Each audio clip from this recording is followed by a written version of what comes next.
বন্ধুরা, একটা পাথর নাও। একটা পাথর নিয়ে যে কোনো পশু, কুকুর, বিড়াল, এমন কোনো পশুকে দেখে ছুঁড়ে মারো। দেখো, সে ভয়ে পালাবে। হ্যাঁ, তুমি যদি কোনো পশুকে, কোনো কুকুরকে, কোনো বিড়ালকে যদি তুমি পাথর ছুঁড়ে মারো কোনো পশুকে, সে ভয়ে পালাবে। ওই পাথরটা নিয়ে তুমি এক কাজ করো। তুমি না কোনো মৌচাকে, মধুমাছি যেখানে থাকে, মৌচাকে মেরে দেখো কি হয়। হ্যাঁ, তুমি ঠিকই ধরেছ যে নিউটনের তৃতীয় সূত্র এখানে কাজ করবে, প্রত্যেক ক্রিয়ারই সমান বিপরীত প্রতিক্রিয়া হবে। এখান থেকে একটা শিক্ষা পাই আমাদের জীবনে, কি জানো?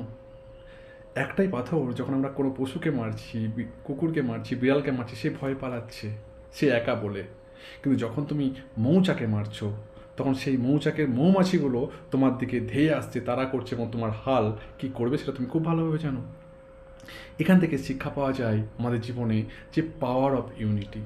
যখন আমরা ভাবি যে আমরা একাই সব কিছু করতে পারবো, একা কিছু হয় না। যে একা সেই ক্ষুদ্র, সেই সামান্য। হ্যাঁ, আমাদেরকে একার শক্তি দিয়ে যখন কোনো কিছু পাল্টাতে যায়, তখন সেটাও কিন্তু পরিবর্তন হয় না।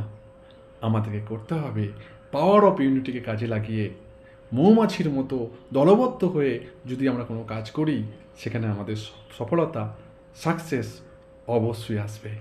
তাই এই ভিডিও থেকে, এই ছোট্ট একটা বার্তা থেকে, গল্প থেকে আপনারা আপনাদের জীবনে কী নীতি শিক্ষা শিখলেন, অবশ্যই কমেন্ট বক্সে ব্যক্ত করুন।